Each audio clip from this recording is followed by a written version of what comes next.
bukan pergi ya, rahasia waktunya. Kali ini podcast kita ditemenin sama Kak Hanidar.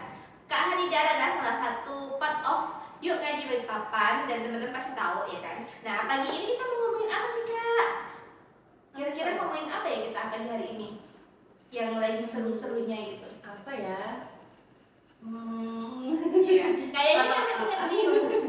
Kita pagi ini mau ngomongin seputar bully gitu ya, yang akhir-akhir ini tuh banyak banget berseliweran di feed kalian, mungkin bisa jadi, atau bahkan saudara kalian, adik kalian, atau diri kalian sendiri yang pernah mengalami saya yang tadi dibully.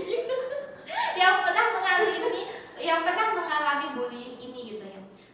Kalau kita ngomongin Balikpapan gitu ya kan, kalau di tempat-tempat lain tuh ngeri-ngeri banget ya Kak, apa namanya, kasus-kasus bully itu. Nah, kalau di Balikpapan sendiri, apa yang baru-baru ini videonya beredar itu Kak, udah lihat belum Kak, video bully yang ada di Balikpapan? Iya, ada sih, lihat waktu itu dari sekelompok anak-anak yang memang dia tuh masih di bawah umur ya, memang ya anak-anaknya itu.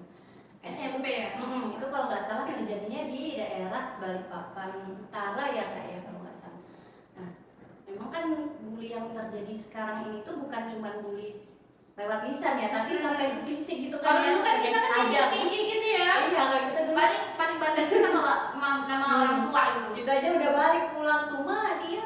Iya. So, kalau sekarang udah ngadu gitu, ngadu orang tua. Kalau sekarang udah bener-bener yang udah di luar batas gitu kan, di luar batas dari usia anak-anak itu sendiri kan ya. Bahkan kalau orang dewasa pun sebenarnya nggak boleh juga gitu ya. Iya, benar.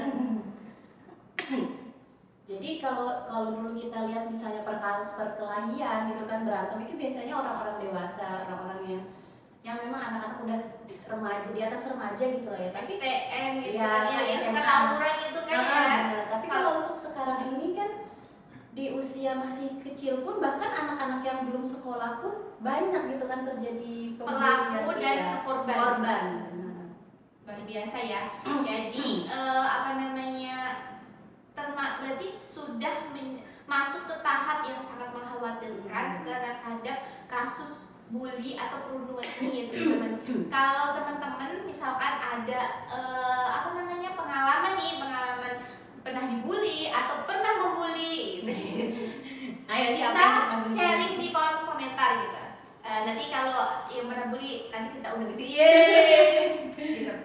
Nah, melihat fenomena ini gitu, fenomena yang sebenarnya nggak apa namanya, memprihatinkan ya, memprihatinkan gitu bagi kita, apa namanya, khususnya itu kalau saya kan udah menjadi seorang ibu gitu. Untuk calon ibu atau bahkan di ini deh, di apa namanya, di pandangan anak-anak remaja sendiri gitu, melihat kasus-kasus bully yang sudah di luar apa, ambang batas kewajaran itu, bahkan udah nggak wajar lagi untuk dilakukan seorang anak-anak gitu. Itu gimana sih melihat hal ini gitu? Yang pasti sedih ya Kak, sedih dan juga terlebih ke miris gitu kan. Miris melihat generasi zaman sekarang itu yang mentalnya tuh seperti itu gitu kan ya. Jadi kalau kita lihat sekarang itu kan apa ya, mereka itu mau dibilang hebat gitu kan ya. Iya, memang kan kita ini sebagai setiap manusia itu kan Allah kan memberikan kepada kita goriza atau naluri. Nah, ada 3 naluri yang salah satunya itu adalah gorizah bako atau naluri eksistensi diri. Untuk apa ya? Untuk menunjukkan dirinya gitu, dia tuh mau eksis gitu kan ya. Ya salah satu caranya dengan bully tadi ya kan. Nah, dengan membuli tadi dia kan bisa, ini loh gue lo kuat, gue hebat gitu kan ya. Dengan dia memukuli temannya gitu kan ya, menyiksa temannya, dia merasa hebat atas itu. Nah, dan di zaman sekarang itu hal itu tuh bagi mereka itu bukan menimbulkan perasaan bersalah, malah menimbulkan perasaan bangga yang seperti itu gitu. Bahkan ada yang apa namanya, ini bukan bully sih sebenarnya, lebih kekerasan gitu ya. Yang kasus juga itu apa namanya, yang anak DPR yang sampai benar katanya tuh pacarnya. Ya, dan di kasus-kasus lain ya, bukan hanya ini aja, pelakunya tuh kayak tersenyum gitu loh, kayak nggak ada rasa apa aja rasa kayak habis nggak buat dosa gitu. Kayak puas gitu. Benar. Apa namanya, menyakiti orang lain. Ada kepuasan tersendiri gitu ya. Berarti itu karena salah satunya itu tadi dia ingin usianya ingin diakui. Kalau yang remaja tadi gitu. Kalau yang sudah lewat remaja yang 20-an tahun 25 sampai ke atas itu kan, itu kan berarti kan udah lewat fasenya gitu kan. Tapi kalau di fase remaja saja, di fase balik ya sebenarnya apa Islam itu kan adanya cuman anak-anak tamyiz balik gitu kan. Kalau di saat ini, modern saat ini itu kan katanya kalau yang masih di bawah 17 tahun, bahkan sekarang 19 tahun gitu, itu masih di bawah umur gitu. Padahal mereka itu sudah balik gitu. Nah, di usia yang katanya di bawah umur saja, mereka sudah melakukan hal-hal yang harusnya tidak dilakukan anak di usianya gitu kan. Dengan hal itu juga mereka itu menjadikan kayak ya ini tadi sesuatu yang menjadi dia lakukan, yaitu sudah menjadi puas gitu ya, nggak menjadikan apa yang dilakukannya itu benar atau salah gitu kan. Jadi kalau dari pandangan remaja gitu, di pandangan orang-orang pemuda saat pemuda Islam khususnya, itu pertama miris, sedih karena nggak sesuai sama fitrah yang seharusnya. Nah, kira-kira nih Kak, apa sih faktor-faktor gitu ya? Faktor-faktor yang yang bisa ya anak-anak itu menjadi seperti itu gitu. Kok bisa anak-anak itu seperti dia itu nggak berpikir panjang gitu, apa yang dia inginkan ya dia lakukan gitu. Kok bisa ya? Yang pengaruh itu apa gitu? Ya, jadi ketika tadi kita kan punya naluri tadi ya, yang saya bilang tadi naluri eksistensi diri. Kemudian dari naluri tadi itu kan muncul ya, maksudnya dia mau menunjukkan dirinya, tapi dengan cara apa? Nah, dengan cara apanya ini, apa yang dia lakukan itu, karena yang sudah saya pelajari ya bahwa perbuatan seseorang itu dipengaruhi oleh pemahaman yang dia dapat, apa yang dia konsumsi gitu, maksudnya apa yang masuk ke dalam otaknya. Jadi ketika misalnya anak-anak itu bertemu dengan teman-temannya, lingkungan sekitarnya, atau mungkin dari tontonan gitu kan ya, dari apa yang dia lihat di rumah, bisa jadi game sekolah, game ya bisa jadi. Terus konten-konten sekarang itu kan cuplikan-cuplikan sekarang yang berseliweran di sosial media itu kan sangat tidak ramah anak ya Kak ya. Iya. Nah itu kan, sedangkan anak-anak zaman sekarang ini dari bayi itu udah pegangannya itu udah HP gitu kan. Kalau kita tidak melakukan pengawasan yang ketat terhadap anak-anak, kita kan nggak tahu apa yang dia akses di HP itu. Jadi apapun bisa dia lihat kan di HP itu. Jadi bisa jadi dari tontonan yang dia dapatkan gitu kan ya, apa yang dia tonton dari HP itu, atau mungkin di luar sana ada yang dia lihat gitu kan.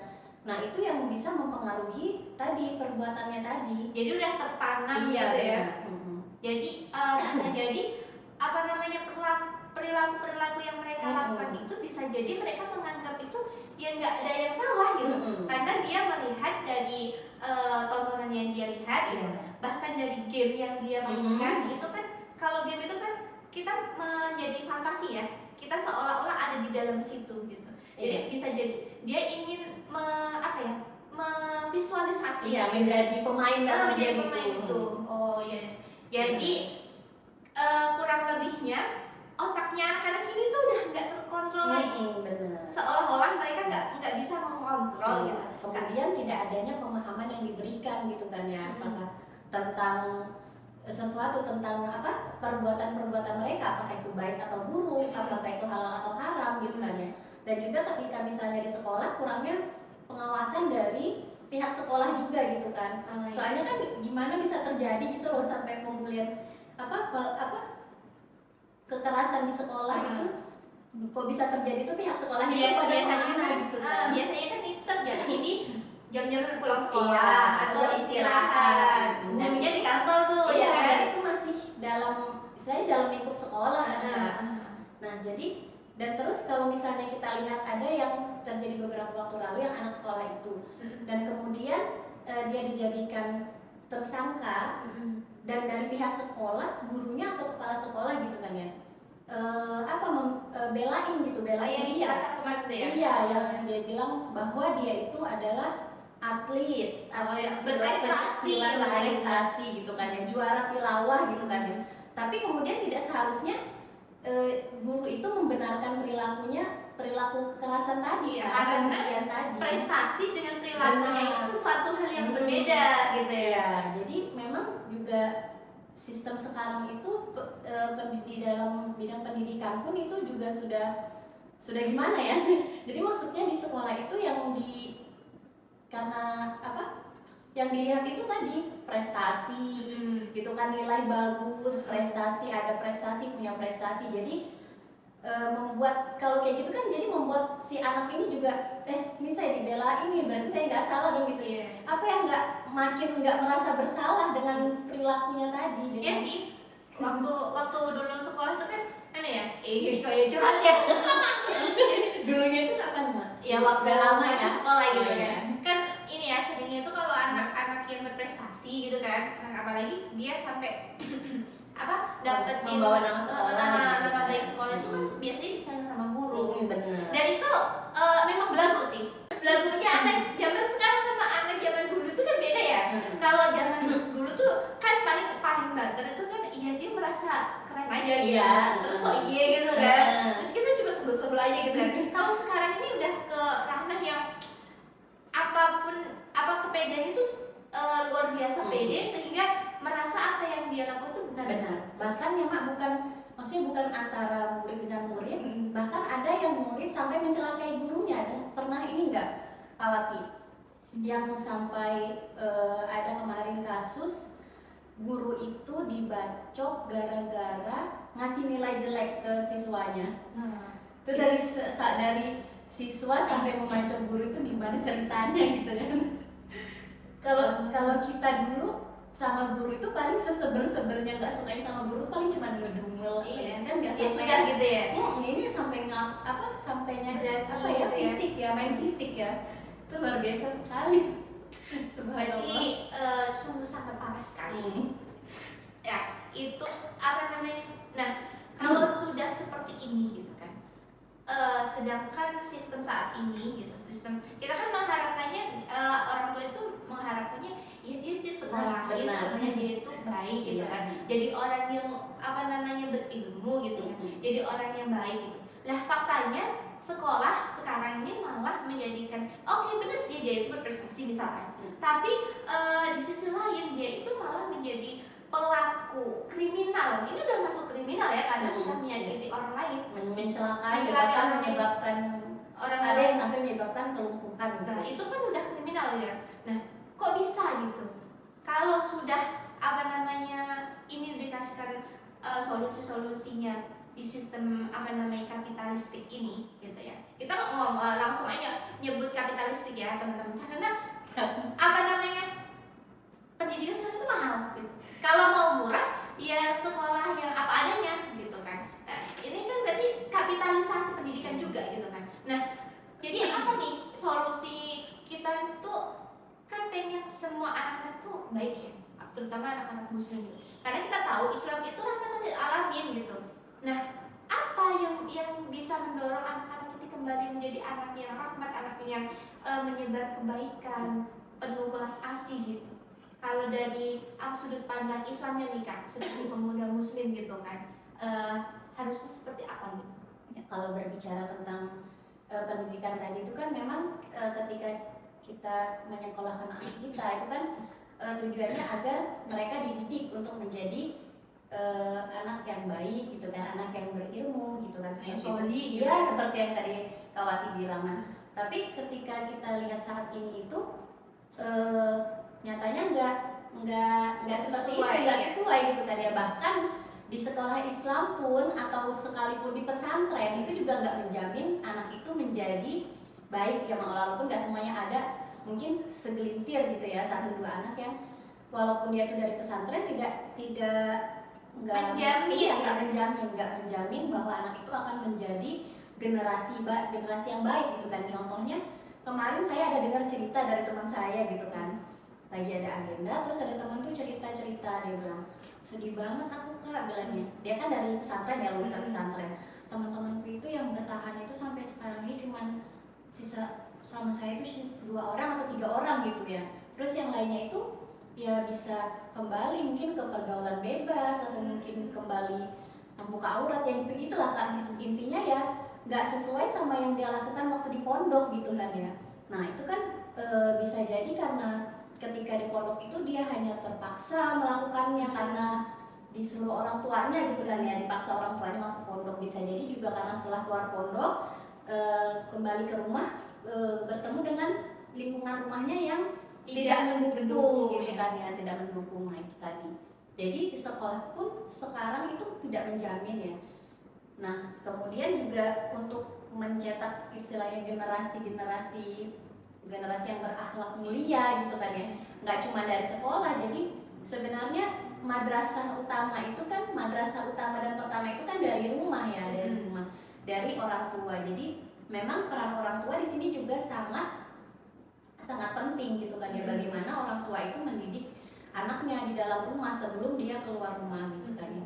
Jadi memang di dalam Islam itu kan ada fase-fasenya anak itu kan ya, ada apalagi di golden age gitu sampai 7 tahun ya. Yeah. Sampai 7 tahun itu benar-benar seharusnya kita itu mendidik anak gitu kan ya, mendidik anak agar memang bisa menjadi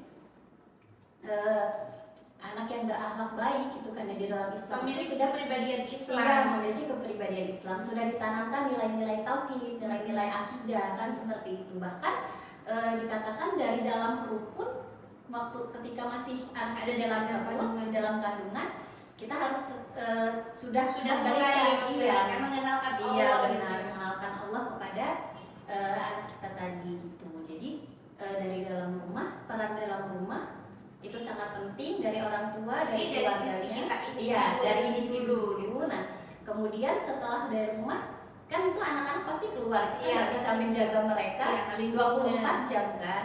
Jadi mereka pasti berinteraksi di luar rumah dengan lingkungan sekitar, kemudian juga di sekolah tadi gitu kan. Nah ketika misalnya anak itu sudah tertanam di dirinya itu tauhid gitu kan ya, tertanam mana yang benar dan salah, halal dan haram gitu kan ya, setidaknya dia sudah bisa memilah gitu kan ya. Ketika mungkin diajak temannya gitu kan, dia bisa menolak ketika itu memang tidak baik, bahkan mengajak ya. Iya, bahkan mengajak temannya. Nah kemudian juga dari tontonan itu tadi, tontonan harus kita membatasi gitu kan ya. Kalau zaman sekarang itu kan orang tua itu biar nggak mau repot anaknya dikasih HP gitu kan ya, tanpa dipantau gitu kan ya, apa yang dikonsumsi sama anaknya gitu kan, tontonan apa atau itu game-game apa gitu kan. Nah itu juga sangat berpengaruh gitu kan kepada perilaku anak. Kemudian tadi masuk lingkungan sekolah juga yang banyak sekali bertemu dengan macam-macam karakter anak kan di situ ya, di sekolah tadi. Kemudian harus saling bersinergi dengan para orang tuanya. Dan kalau ngomongin konten ya, ngomongin tontonan, ngomongin game dan lain sebagainya, itu kan ranahnya institusi yang lebih besar. Iya benar. Sama dengan pendidikan juga tadi kan. Itu kan ranahnya negara. Karena kan nggak bisa kita menghandle memastikan hal itu kan nggak bisa. Yang memiliki wewenang itu negara. Gitu. Jadi mau nggak mau ya harusnya negara itu mengadopsinya bukan sistem yang yang saat ini dilaksanakan gitu. Harusnya mengadopsinya menggunakan sistem yang mendukung Islam tadi itu bisa terterapkan di kehidupan individu keluarga tadi dan juga masyarakatnya gitu kan ya. Kompleks ya untuk masalah perundungan saja gitu. Tapi intinya adalah akar masalahnya di sini berarti itu adalah pemisahan gitu ya. Hidup kita ini kayaknya terlalu tersekat dengan aturan Islam. Gitu. Karena apa? Karena Islam kan udah mengatur ya bagaimana pengasuhan anak gitu kan. Bagaimana kita bersosial, bagaimana kita itu beradab terhadap teman saat ada pergaulan gitu kan. Tapi ketika Islam itu ternyata tidak didukung oleh lingkungan, tidak didukung, bahkan sistemnya juga tidak mendukung, karena tadi sekolah itu tidak lepas dari sistem pendidikan gitu ya. Oke. Jadi cukup kompleks ya teman-teman kita membicarakan tentang perhubungan ini gitu ya kan, karena memang ini adalah hal yang sangat urgent untuk segera diperbarui gitu, segera diselesaikan gitu untuk para pihak yang berwenang gitu, karena ini menyangkut masa depan bangsa dan juga generasi yang akan datang gitu. Kita sebagai generasi pemuda muslim berharap Islam menjadi standar pengaturan yang digunakan untuk mensolusikan perhubungan ini. Oke, Assalamualaikum warahmatullahi wabarakatuh.